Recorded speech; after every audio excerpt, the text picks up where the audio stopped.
सर्वेभ्यो नमो नमः। कक्षा में उपस्थित सभी सदस्यों का आदर सहित अभिवादन एवं स्वागत भी। सभी सदस्य अपने अपने इष्टों का ध्यान करें। माता गायत्री के मंत्रों का एक बार उच्चारण अवश्य कर ले। साथ ही अपने प्रेरणा के स्रोत एवं अपने गुरुजनों को अंतर्मन से अभिवादन कर ले। हम लोगों के द्वारा प्रतिदिन नियमित रूप से कुंडली फलादेश पर आधारित कक्षा आयोजित की जाती है। यह जो कक्षा आज हो रही है, हम लोगों का नया कक्षा का शुभारंभ कल से हुआ है। यह कक्षा फलादेश की कक्षा है। इस कक्षा में हम लोग 8वें भाव एवं संबंधित वर्ग कुंडली D4, D5, D6, D7, D8, D13 इन सभी कुंडलियों का अध्ययन करेंगे। साथ ही वर्ष फल, शनि के गोचर एवं काल सर्प से संबंधित विषय वस्तुओं पर विशेष रूप से अध्ययन एवं एक दूसरे का ज्ञान के सहारे ग्रहों के संबंधित ग्रहों के उपाय पर भी हम लोग चर्चा करेंगे कि किस ग्रह के उपाय कैसे हो सकते हैं। तो आज की कक्षा का विषय वस्तु है कि किस नक्षत्र में जातक का जन्म होता है तो सामान्यतः जातक का स्वभाव कैसा होगा। हम सिर्फ एक ही नक्षत्र, जैसे उदाहरण स्वरूप अश्विनी नक्षत्र का उदाहरण मानते हुए हम लोग समझने का प्रयास करेंगे कि अश्विनी नक्षत्र में यदि किसी जातक का जन्म हो रहा है तो उसका स्वभाव सामान्यतः कैसा होगा। हम लोग किस प्रकार आकलन करते हैं, आकलन करने का गुण धर्म क्या है, हम लोग इस विषय वस्तु पर चर्चा करेंगे। पुस्तकों में, हरित शास्त्रों में, होरा शास्त्रों में आप लोग पढ़ेंगे तो आप लोगों को सीधे नक्षत्र फल में सीधे नक्षत्रों, किस नक्षत्र में किस चरण में जातक का जन्म होता है तो उसका स्वभाव कैसे होता है वह सिर्फ लिखा गया है, बतलाया गया है। आधार क्या है, हमारे गुरुजनों ने हमें क्या समझाया है, हम उसकी चर्चा करने वाले हैं। अगर मान लीजिए कि अश्विनी नक्षत्र में किसी जातक का जन्म होता है तो अश्विनी नक्षत्र के दशा स्वामी केतु देव होते हैं। कौन ग्रह होते हैं? केतु देव होते हैं। अश्विनी नक्षत्र, जैसा कि आप लोग यहाँ पर देख रहे हैं कि अश्विनी नक्षत्र भरणी एवं कृतिका का पहले चरण का जो है यह मेष राशि में पड़ता है। अश्विनी नक्षत्र के महादशा स्वामी केतु देव होते हैं एवं यह मेष राशि में पड़ता है जिसके स्वामी मंगल देव होते हैं।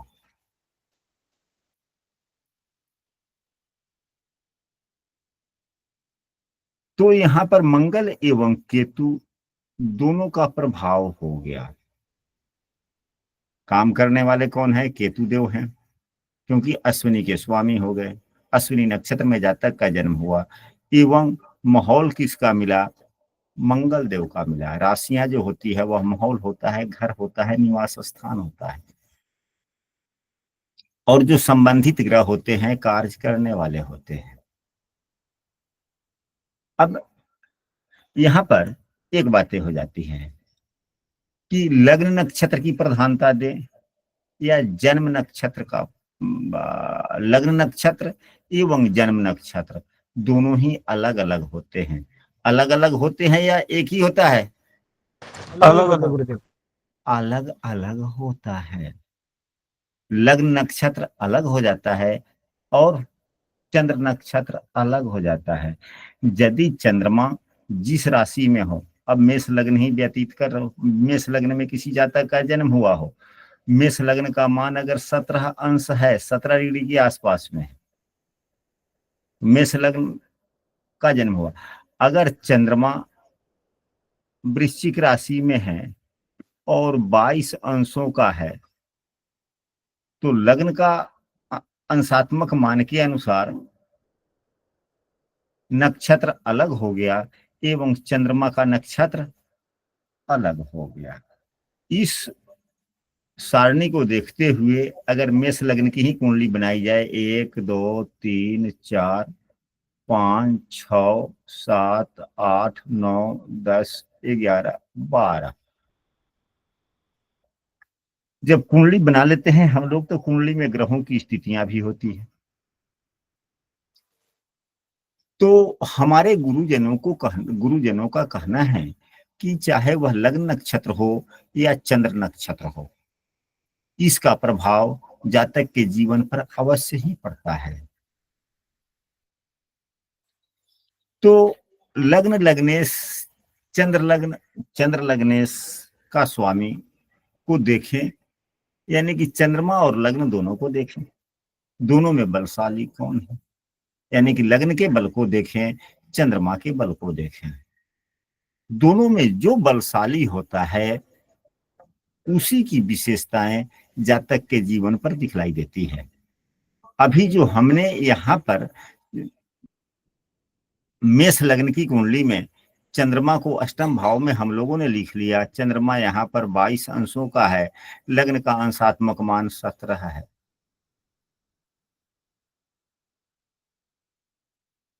क्या हो गया? तो लग्न का अंशात्मक मान 17 हो गया, इसका मतलब भरणी नक्षत्र में भी जातक का जन्म हुआ ना। जी गुरु जी। भरणी नक्षत्र में हो गया, क्योंकि लग्न का अंशात्मक मान 13-20 से कम होता तो अश्विनी नक्षत्र। अब यहाँ पर भरणी नक्षत्र में जन्म हुआ है, 17 डिग्री अंशात्मक मान है, स्पष्ट होता है कि जातक का जन्म भरणी नक्षत्र के दूसरे चरण में हो गया। अब यहीं पे मेष लग्न में अगर 13 डिग्री 20 अंश से कम होता, हालांकि सूक्ष्म से सूक्ष्म तक हम लोग सभी जा सकते थे, परंतु अगर 0 से लेके 13 के बीच में ही हो है तो इसके स्वामी कौन है? केतु देव हैं, दशा स्वामी। अगर यही 17 डिग्री अंशात्मक मान हो गया तो यह भरणी नक्षत्र हो गया। दशा स्वामी कौन हो गए? शुक्र हो गए ना, जी और मंगल, जी गुरु जी। और राशि के स्वामी मंगल देव हो गए। यहाँ चंद्रमा नीच का है, चंद्रमा खराब हो गया, तो नीच के चंद्रमा से फल अच्छा या बुरा होगा। नीच के होने का मतलब ये नहीं कि बल कमजोर हो गया, ताकत उतनी ही होती है जो उच्च राशि के होते हैं। ग्रहों के बल उनके अंशात्मक मान उनके रश्मियों पर आधारित होती है एवं ग्रहों के स्थिति पर आधारित होती है। फल उनके स्थिति के आधार पर, बल उनके अंशात्मक मान एवं रश्मियों की स्थिति के आधारित। यहाँ पर 22 अंश है तो यह न ही मृत है न बाल है, न मृत है न बाल है, यह कुमारावस्था का ग्रह हो गया। सम राशि में 22 अंश के ग्रह कुमार अवस्था के कहे जाते हैं। कुमार अवस्था में कोई भी ग्रह जल्दी फल देने का प्रयास करते हैं।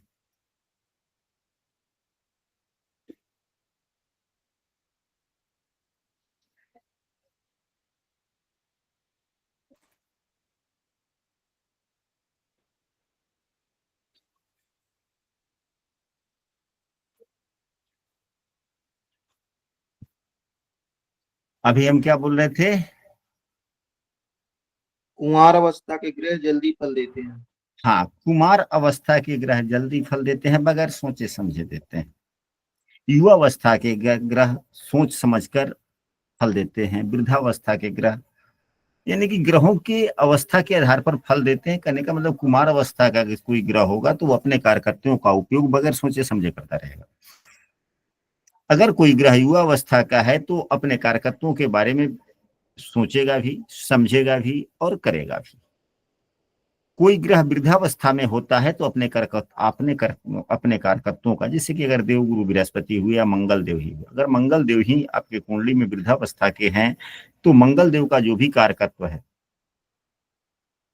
साहस उत्साह पराक्रम इत्यादि, आप उसके बारे में बड़े चिंतन मनन करेंगे कि करेंगे ना करें, करें ना करें, क्या अच्छा होगा बुरा होगा, लोग शिकायत तो नहीं करेगा। काफी चिंतन मनन करने के बाद में फिर आप काम करेंगे। यह है वृद्धावस्था के ग्रह का। तो यह अच्छे फल देने वाले भी हो गए। बल तो इनका काफी हो गया। जल तत्व के ग्रह हैं, जल तत्व की राशि में है, बल तो काफी है। यहाँ पर नीच के हैं, फल बुरे देंगे, अलग बात है। अगर सूर्यदेव अगर यहाँ पर हो जाए तो यह और पूर्ण बली चंद्रमा हो गया, और पूर्ण बलवान हो गया, और अच्छा हो गया।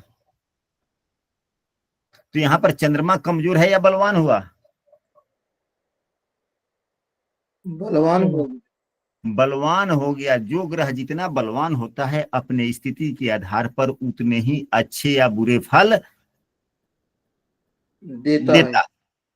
अब यहाँ पर नीच का है, बुरे फल प्रदाता है, तो अंशात्मक मान के अनुसार यह बुरा फल अत्यधिक देगा। हाँ, अब इस अंशात्मक मान से अब यहाँ पर 7 8वीं राशि में है, तो 7 में 9 से गुना करेंगे तो 7 9 63, और या 7वां 9 मांस हो गया 63 और 7 70, 12 25 60, या मकर राशि में चला गया, शनि की राशि में, पापक ग्रह की राशि में चला गया। थोड़े और बुरे फल ज्यादा हो गए कि नहीं हो गए? हो गए पूरे। हाँ, क्योंकि यह जिस राशि में चले गए उस राशि का स्वामी लग्नेश को शत्रु भी मानता है, तो बुरे फल प्रदाता हो गए। लेकिन बल ठीक ठाक है। बल अलग चीज है, फल अलग चीज है। हम जो कहना चाह रहे हैं शायद आप सभी इस बात को समझ पा रहे हैं।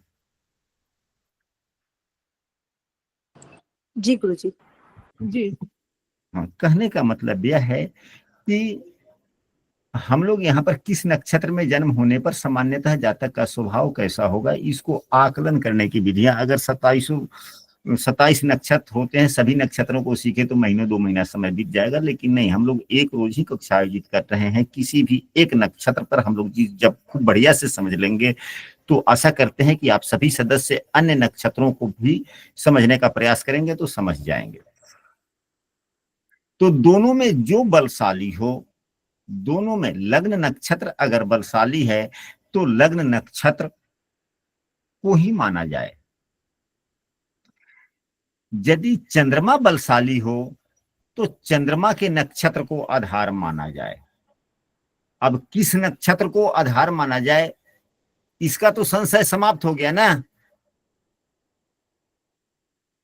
आप लोग अपनी अपनी कुंडली पर, अपने स्वजनों के कुंडली पर, अपने घर के सदस्यों के कुंडली पर इस सूत्र को लगाकर देखें कि यदि चंद्रमा बलहीन है तो चंद्रमा जिस राशि में है उस राशि के गुणधर्म उस जातक में कम देखने को मिलेगा। लग्न मजबूत है तो लग्न के नक्षत्र का गुणधर्म ज्यादा दिखेगा। ऐसा हमारे गुरुजनों का भी कहना है, और स्वभावतः हम जब फलादेश करते हैं तो ऐसा हम पाते हैं। अब मान लिया जाए कि मेष राशि में अश्विनी नक्षत्र में किसी जातक का जन्म हो रहा है, केतु, तो इसके दशा स्वामी मंगल देव होगा, एवं राशि के स्वामी मंगल देव हो गए।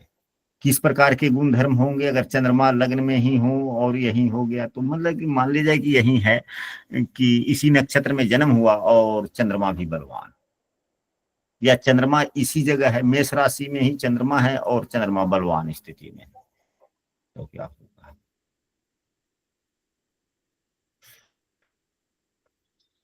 तो मंगल के भी गुण, केतु के भी गुण, दोनों के ही गुण समाहित हो जाएंगे। एवं जो बलवान है उससे 5वीं एवं 9वीं राशि को भी देखेंगे, एवं राशि के बगल वाले, यानी कि जिस राशि में, जिस नक्षत्र का हम लोग फलादेश कर रहे हैं उसके दूसरी राशि को भी देख लेंगे। अब बतलाया जाए कि दूसरे राशि में दूसरा भाव जो चेहरा का होता है, यहाँ पर वृषभ राशि है। व्यक्ति रूपवान होगा, व्यक्ति रूपवान होगा, बुद्धिमान होगा, चतुर स्वभाव का होगा, यशस्वी होगा, लेकिन मन का चंचल होगा, यानी कि मन से एक चंचलता, यानी कि अधीर व्यक्ति, अधीर जिसको कहते हैं वह हो सकता है। करुणा से भरा हुआ होगा, यानी कि ममता काफी होगा मन भाव में। इस राशि से चौथे भाव में चंद्रमा की ही राशि है, ममता भरा हुआ होगा। परंतु यहां पर भी देखा जाए सात्विक राशि, यहां भी सात्विक राशि अग्नि तत्वों का सूर्य एवं गुरु का समायोजन व्यवहार में खरा होगा। लेकिन स्वभाव थोड़ा उग्र होगा, क्योंकि मेष राशि है। आप लोग के पास में पुस्तक होगा, और यदि हो सके तो आप लोग पुस्तक के पन्नों को उलट कर देखें कि क्या अश्विनी नक्षत्र के जातक का इस प्रकार से है या नहीं। अश्विनी नक्षत्र को लघु नक्षत्र भी कहा जाता है, अच्छा होता है। लघु नक्षत्र उतने बुरे नक्षत्र नहीं है। हाँ, उग्र नक्षत्र एवं तीक्ष्ण नक्षत्र के फलादेश में थोड़ी दूसरी बात हो जाती है। अगर यही भरनी नक्षत्र में जन्म हो या भरनी नक्षत्र में ही चंद्रमा हो तो क्या हो जाएगा। भरनी नक्षत्र के स्वामी दशा स्वामी शुक्रदेव होते हैं।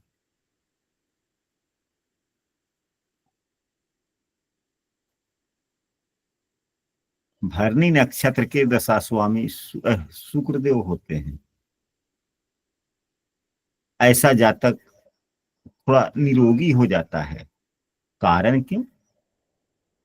क्योंकि जब दशा स्वामी शुक्रदेव हो जाएंगे तो छठे भाव के जो स्वामी होते हैं बुध देव, दोनों में मित्रता हो जाती है। तब बीमारी और व्यक्ति यदि दोनों में मित्रता हो तो बीमारी क्या उस व्यक्ति तक जाएगा जल्दी? नहीं गुरुजी। तो थोड़ा निरोगी हो ही गया।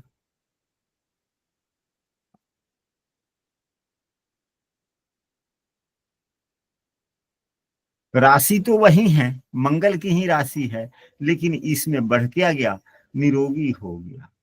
एवं छठा भाव जो शत्रु भाव है, उस भाव के स्वामी से इनकी मित्रता हो गई। भरनी नक्षत्र के स्वामी के दशा स्वामी के क्या कहेंगे?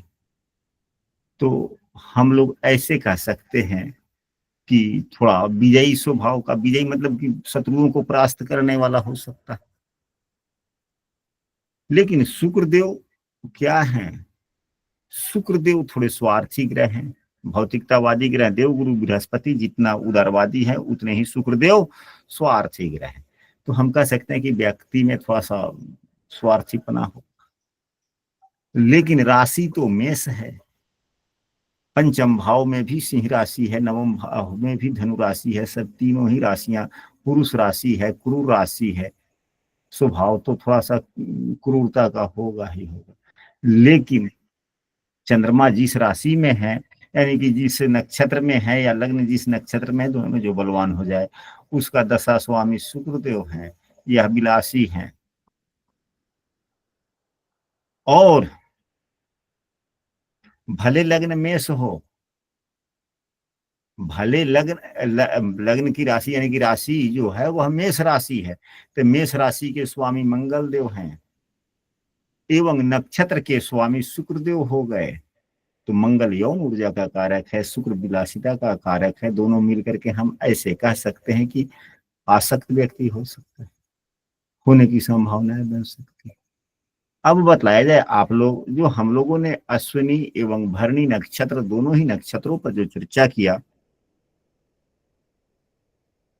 यदि पुस्तकों में यही बातें देखने को मिलती है तो यह जो हम लोगों का जो नक्षत्र के आधार पर, यहाँ पर ग्रहों के या भावों के आधार पर जो हम लोगों ने समझने का प्रयास किया, वह कहाँ तक उत्तम लगा आप लोगों को?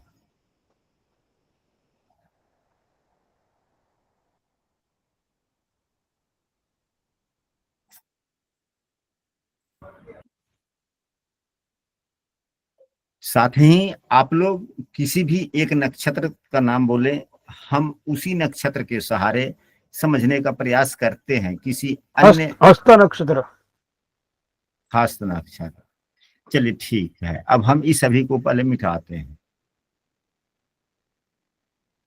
जो आप लोगों का नक्षत्र है उस पर भी बोल सकते हैं। यदि कोई कक्षा में नया है और हमारे प्रतिदिन की कक्षा में शामिल होना चाहते हैं तो स्क्रीन पर दिख रहे नंबर पर व्हाट्सएप पर कक्षा में कंटिन्यू हो सकते हैं, या इस वीडियो के डिस्क्रिप्शन में भी हमारे व्हाट्सएप समूह का लिंक दिया गया, वहां से भी शामिल हो सकते हैं। अब देखा जाए यदि हस्त नक्षत्र की बात है तो यहाँ पर देखा जाए हस्त नक्षत्र, यहाँ पर हस्त नक्षत्र के चारों चरण कन्या राशि में ही आते हैं। तो कन्या राशि हुई यहाँ पर 6, 1 मिनट, यहाँ 6, यहाँ 7, 8, 9, 10, 11, 12, 1, 2, 3, 4, 5। हस्त नक्षत्र के जो दशा स्वामी हैं वह चंद्रमा है।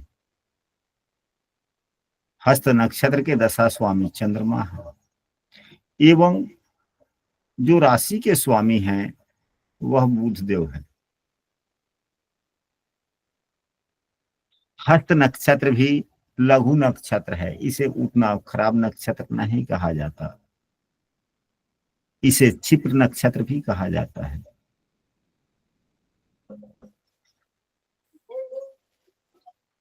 राशि के स्वामी के गुणधर्म, अब नक्षत्रों की बात छोड़ दिया जाए कि हस्त नक्षत्र तो हम लोगों ने आकलन किया है कि हस्त नक्षत्र पर चर्चा करना है।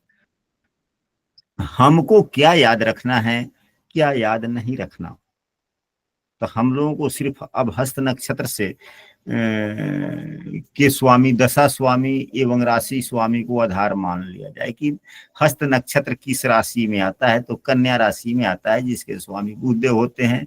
हस्त नक्षत्र के दशा स्वामी कौन होते हैं, तो चंद्रमा होते हैं। तो बुध एवं चंद्रमा की बात आ गई, फलादेश में बुध एवं चंद्रमा के गुण हो जाएंगे, यानी कि मालिक चंद्रमा हो गया एवं बुध माहौल हो गया, काम करने वाला चंद्रमा, माहौल बुध हो गया। साथ ही अगर चेहरे की बात किया जाए तो रूप की या चेहरे की बनावट की, तो शुक्रदेव को आधार मान लिया जाए, क्योंकि यहाँ से यह दूसरा हो गया, दूसरे भाव में शुक्रदेव की राशि है, तो आधार उसका हो जाएगा कि हाँ जी शकल सूरत थोड़ी अच्छी होगी, ठीक ठाक होगा।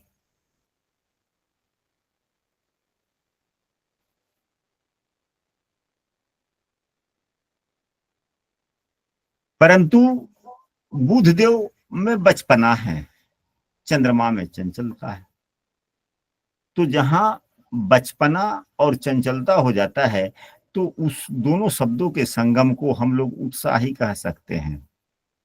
ऐसे व्यक्ति उत्साही स्वभाव के होते हैं। जिस प्रकार बच्चों को डर नहीं होता, उसी प्रकार हस्त नक्षत्र में जन्मे हुए बच्चे को, जातक को डर नहीं लगता। यानी कि हमारे गांव में एक शब्द है जिसे ढीठ कहते हैं। हमारे इलाके के जो व्यक्ति होंगे ढीठ शब्द को समझ पा रहे होंगे कि ढीठ किसे कहा जाता है, या आप लोगों के क्षेत्र में इस शब्द को क्या कहा जाता है वो तो आप लोग ही बताएंगे। या आप लोग ढीठ शब्द को समझ पा रहे हैं कि नहीं समझ पा रहे हैं? जी गुरुजी समझ पा रहे हैं। ढीठ मतलब जो एकदम जड़ जो होता है ना, मतलब कितना भी समझाओ अपना काम मन का ही करेगा। हाँ, तो ढीठ। हालांकि आरती जी कक्षा में निडर निडर जी सर, जी जिसको सर, कोई डर ना समझ हो, रहे हैं सर। हाँ जिसको ढीठ, कोई डर ना हो। हाँ जी।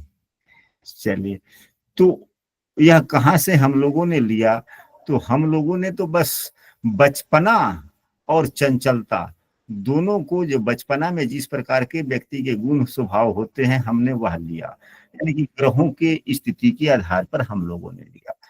अब इसके बाद में और भी ढेर सारे गुण हो सकते हैं। मन में दूसरों के प्रति दया की भावना थोड़ा कम होता है,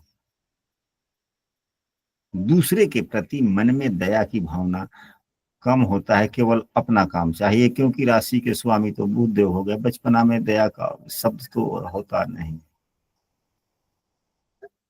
परंतु जहां यहाँ बुध एवं चंद्रमा पिता पुत्र का संबंध है या माता पुत्र का संबंध है, हालांकि चंद्रमा भी तो बुध के पिता ही माने जाते हैं, वैसे माता के कारक स्त्री ग्रह। तो जहां पर माँ और पुत्र की बात आ जाए तो ढीठता वाली तो बात हो ही जाता है, परंतु छोटे बच्चे कोई भी काम धंधा करते हैं, एक प्रभाव जमाकर करते हैं, तो प्रभावशाली व्यक्तित्व। परंतु एक बात और हो जाता है कि बुधदेव वाणी के कारक हैं और वाणी में चंचलता आ जाने के कारण कभी कभी वाणी ऐसी भी हो जाती है मन के बहकावे में, जिसे हम लोग मिथ्या दोष कहते हैं। तो मिथ्या दोष कभी कभी हो जाता है, जिसके कारण जीवन में समस्याएं होने की संभावनाएं बनती है। अब वह मिथ्या दोष क्यों हो गया, सो देखा जाए दूसरा भाव वाणी, शुक्रदेव की राशि, पंचम भाव शनि पाप ग्रह का जो खष्टेश भी है, तो शनि तो पाप ग्रह है, तो ज्ञान तो थोड़ा उस प्रकार का होगा ही, तो अपने स्वार्थ के कारण थोड़ा इस ज्ञान का उपयोग वाणी में कर लेगा कि नहीं कर लेगा व्यक्ति। तो मिथ्या दोष हम कह सकते हैं कि नहीं कह सकते हैं। अब मान लीजिए, हाँ, यह तो स्वभाव से हम लोगों ने कह दिया, केवल राशियों को आधार मान के, इनके गुणधर्मों को आधार मान के, हाँ, न भी हो सकता है। अगर किसी शुभ ग्रह के द्वारा, शुक्रदेव के द्वारा ही देखा जाए, अगर यहीं पे शुक्रदेव हो जाए या शुक्रदेव पंचम भाव में हो जाए, तो फिर मिथ्या दोष नहीं होगा। हालांकि अगर देवगुरु बृहस्पति की यहाँ पर दृष्टि पड़ जाती है किसी कारणवश, या देवगुरु ही अवस्थित हो जाते हैं, तो नीच की स्थिति हो गई, तो वाणी को उतना मिथ्या दोष नहीं होगा, लेकिन वाणी के अत्यधिकता के कारण समस्याएं। तो कुछ ग्रहों की स्थितियों को भी फलादेश में रखा जाता है। अब इसके बाद में और कोई नक्षत्र के बारे में आप लोग बोले कि एक आध नक्षत्र पर और हम लोग चर्चा कर लेते हैं कि उसको कैसे। ज्येष्ठा। हाँ जी, ज्येष्ठा। ज्येष्ठा नक्षत्र। चलिए हम अब इसको कुंडली को साफ पहले करते हैं। ज्येष्ठा नक्षत्र, अब यहीं पे आप लोग देखें कि ज्येष्ठा नक्षत्र जो होता है, वह नक्षत्र के स्वामी कौन होते हैं, तो ज्येष्ठा नक्षत्र के स्वामी बुधदेव होते हैं। ज्येष्ठा नक्षत्र किस राशि में आता है, तो वृश्चिक राशि में आता है। यहाँ पर ज्येष्ठा नक्षत्र के चारों चरण वृश्चिक राशि में है, इसके स्वामी बुधदेव हैं एवं माहौल के स्वामी मंगल देव हैं। यानी कि ज्येष्ठा नक्षत्र वृश्चिक राशि के अंतिम समयों का है। धनु में होता है गुरुजी, धनु राशि में। धनु राशि में, वृश्चिक राशि में ज्येष्ठा नक्षत्र होता है गुरुदेव। तो धनु वही में तो तो हम, मूल आएगा। हाँ, वही तो हमने यहाँ पर, इसीलिए तो हम यह पुस्तक के पन्नों का यह हमने ढूंढ करके, हालांकि अधिकांशतः पुस्तकों में इस प्रकार की सारणी दी गई रहती है, तो हमने यहाँ पर लगाया, देखा जाए ज्येष्ठा नक्षत्र वृश्चिक राशि। जी जी जी जी, वृश्चिक राशि में जी। तो यहाँ पर बड़े सब उल्टे पुल्टे हो जाते हैं। अब ऐसा व्यक्ति, अब यहाँ पर वृश्चिक राशि बनाया जाए, 8 9 10 11 12 1 2 3 4 5 6 7। अब यदि यही राशि हो गया वृश्चिक, सभी को ग्रहों के गुण धर्म पर ले आकर हम लोग समेट के अध्ययन करने का प्रयास करें, अलग अलग चीजों से, तो यह वृश्चिक राशि हो गई। अब यहाँ देखा जाए दोनों ही जगह पंचम एवं दूसरा जो संस्कार एवं वाणी है, इस वृश्चिक राशि से क्या बतलाता है। एवं नवम भाव जो है, यह भी चंद्रमा की राशि है, जो, और हमारा कर्म भी सूर्य की राशि है, सकारात्मक।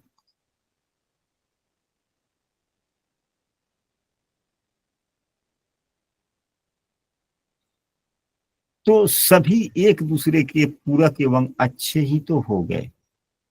इस राशि से दूसरा जो हमारा संस्कार है, वाणी है, हमारा ज्ञान है, हमारे गुरुजन है, हमारे कर्म है,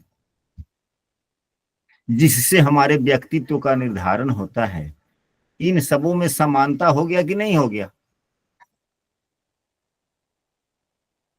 अगर वृश्चिक राशि है तो, भले वृश्चिक राशि नहीं, ज्येष्ठा नक्षत्र में जिसका जन्म हुआ उसके बारे में, तो ज्येष्ठा नक्षत्र वृश्चिक राशि में हुआ, हमें ज्ञान संस्कार वाणी उससे दूसरी राशि, विवेकशीलता उससे 5वीं राशि, हमारी आध्यात्मिकता उससे 9वीं राशि, हमारा कर्तव्य परायणता उससे 10वीं राशि। सभी अच्छे हुए या बुरे हो गए? अच्छे हो गए। फिर ज्येष्ठा नक्षत्र के दशा स्वामी भी बुधदेव हैं, परंतु कुछ अच्छे गुण होंगे तो कुछ बुरे भी गुण होंगे व्यक्ति में। वह क्या? तो ऐसा व्यक्ति थोड़ा संतोषी स्वभाव का हो सकता है, हम धर्म परायण, कर्तव्य परायण, न्याय प्रिय सब कुछ कहेंगे। यहाँ पर दोनों नेत्रों के भाव में आंख बहुत ही सुंदर होंगे, क्योंकि दोनों ही जगह शुभग्रह की राशि है। अब किस प्रकार के ग्रह की दृष्टि है वह तो अलग विषय वस्तु है। केवल हम लोग राशियों को आधार मानकर या नक्षत्र को आधार मानकर फलादेश करें तो हम कह सकते हैं कि जिसका ज्येष्ठा नक्षत्र में जन्म होता है उसकी आंखें बड़ी सुंदर होती है।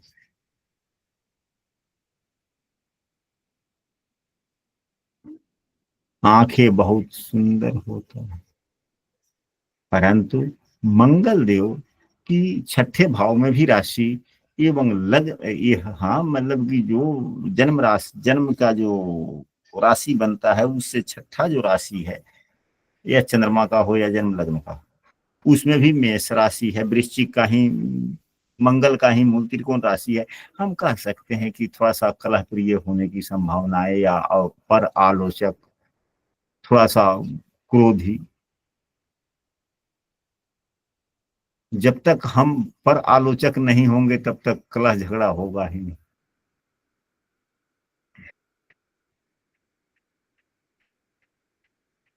क्योंकि इच्छा में बुध देव और संचार में शनि देव, यह भी हमारे जीवन बातों को बहुत ही प्रभावित करते हैं।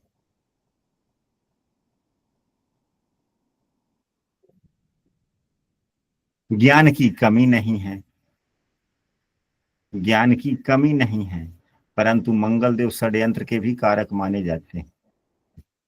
जो लग्नेश भी हैं, लग्नेश नहीं, नक्षत्र के राशि भी हैं, और उनसे 6ठे में भी मंगल की ही राशि है। तो किसी भी व्यक्ति के बारे में किसी भी प्रकार की बातें सोचने या काम करने में बड़ी चतुरता से काम करते हैं। ऐसा हो सकता है, हम लोग अनुमान कर सकते हैं, जो कुछ हम लोगों ने बुरे योगों के, बुरे शब्दों के बारे में चर्चा किया, यह लागू ना भी हो सकती है। अगर लग्न पर शुभग्रह की दृष्टि हो, या चंद्रमा पर शुभ दृष्टि हो, या चंद्रमा से 6ठे भाव पर शुभ दृष्टि हो, तो कुछ जो हम लोगों ने विषम परिस्थितियों के बारे में चर्चा किया वह कम भी हो सकता है। लेकिन सिर्फ जन्म नक्षत्र को आधार मानकर हम लोग कैसे फलादेश करें, हम लोगों को याद नहीं रखना है।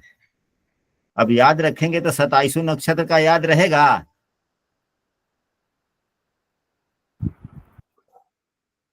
आप ही लोग बतलाएं, क्या 27 नक्षत्रों के बारे में अगर हम लोग रटना शुरू करें, याद करना शुरू करें, तो क्या याद रहेगा? नहीं सर। अच्छा, आज की कक्षा में जो अभी ज्येष्ठा नक्षत्र के बारे में जिन्होंने कहा, या हस्त नक्षत्र के बारे में जिन्होंने कहा, हो सकता है कि उनके जान पहचान वालों की वह कुंडली होगी, या व्यक्ति का होगा, या घर के छोटे बालक का होगा, किसी का होगा। तो क्या हम लोगों ने चर्चा किया तो केवल राशियों को, नक्षत्र को आधार मान के किया, और ग्रहों को मूलभूत रूप से हम लोगों ने सजाया, पूरी कुंडली की विवेचना नहीं की, ग्रहों की स्थिति पर चर्चा नहीं किया। फिर भी केवल नक्षत्रों के आधार पर जो हम लोगों ने जातक के स्वभाव के बारे में चर्चा किया, वह उस व्यक्ति पर जिसके बारे में आपने पूछा या जानने का प्रयास किया, कितने प्रतिशत लागू हो रहा है? 70%। हाँ जी, गुरुदेव 80%। 70% हस्त नक्षत्र। तो 70% हो गया तो 60 से अधिक हो गया तो फर्स्ट डिवीजन हो गया ना। फर्स्ट डिवीजन कितने नंबर पर होता है? 60। Ramesh Pandey ji first division second division के बारे में खूब जानते हैं। हमारे यहाँ फर्स्ट डिवीजन सेकंड डिवीजन की बात होती है क्या रमेश जी? रमेश पांडे जी, जी जी शायद 60%, 60%। जी तो 60, जब 60% पर फर्स्ट डिवीजन होता है तो 70% हो गया तो फर्स्ट बाकी है क्या? जी जी जी, आगे बढ़ गया, फर्स्ट से भी आगे बढ़ गया जी। तो 100% तो हो ही नहीं सकता ना, क्योंकि हम लोग ईश्वर भी नहीं है, सिद्ध पुरुष भी नहीं है। तो सिद्ध पुरुष और ईश्वर की वाणी 100% होती है, हम लोग तो मनुष्य हैं, थोड़ी जी कम बेसी होगा ही होगा। तो इसी प्रकार से हम लोग नक्षत्रों को आधार मानकर नक्षत्र के स्वामी एवं नक्षत्र के दशा स्वामी एवं नक्षत्र जिस राशि में पड़ता है उस राशि को आधार मानकर, या जैसे भी जो हम लोगों ने यहाँ पर 4 नक्षत्रों के बारे में चर्चा किया, क्या इसको अगर आधार मानकर हम लोग सभी नक्षत्रों के बारे में समझने का प्रयास करें तो क्या वह अच्छा नहीं होगा, या सभी नक्षत्रों पर हम लोग अध्ययन करें वही ठीक होगा? नहीं, इसी कायदे से हम सभी समझने का प्रयास करें। इससे मार्ग मिल जाएगा, हर नक्षत्र के समझने का मार्ग मिल गया जी। तो यह जो कक्षा है यह फलादेश की कक्षा है यहाँ पर, और हर नक्षत्रों के बारे में समझना चाहिए तो वह तो बेसिक की कक्षा हो गई। तो यह तो बेसिक की कक्षा नहीं है ना। हम लोग एक सप्ताह है जो यह कक्षा का आयोजन कर रहे हैं, मंगलवार, बुधवार, गुरुवार, शुक्रवार एवं शनिवार को जो कक्षाएं होंगी, यह कक्षा जो है, तो हम लोगों ने जो पूर्व में अध्ययन किया है उसकी पुनरावृत्ति भी हो, इसके लिए इस सप्ताह की कक्षा हो रही है। अगले सप्ताह से पुनः हम लोगों के पुराने रूटीन के मुताबिक कुंडली का 8वां भाव एवं वर कुंडली और अन्य विषय वस्तु पर हम लोग चर्चा करेंगे। तो आज हम लोगों ने नक्षत्रों के बारे में समझा, एक रोज ग्रह के बारे में समझेंगे, एक रोज राशि के बारे में समझेंगे, एक रोज भाव के बारे में समझेंगे, 4-5 रोज वैसे व्यतीत हो जाएंगे। तो जब जिस रोज राशि के बारे में समझेंगे तो सभी राशियों के बारे में समझ लेंगे, सभी राशियों के गुण धर्म समझेंगे, सभी ग्रहों के गुण धर्म समझेंगे। एक रोज भाव एवं उनकी स्थितियों के बारे में समझेंगे, ताकि पुरानी सभी बातें यादें, भूले दूसरे चीज याद हो जाए। याद हो जाए।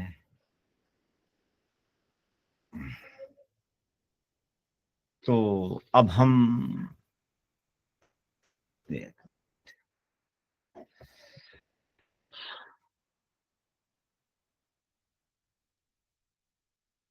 यदि आज की कक्षा से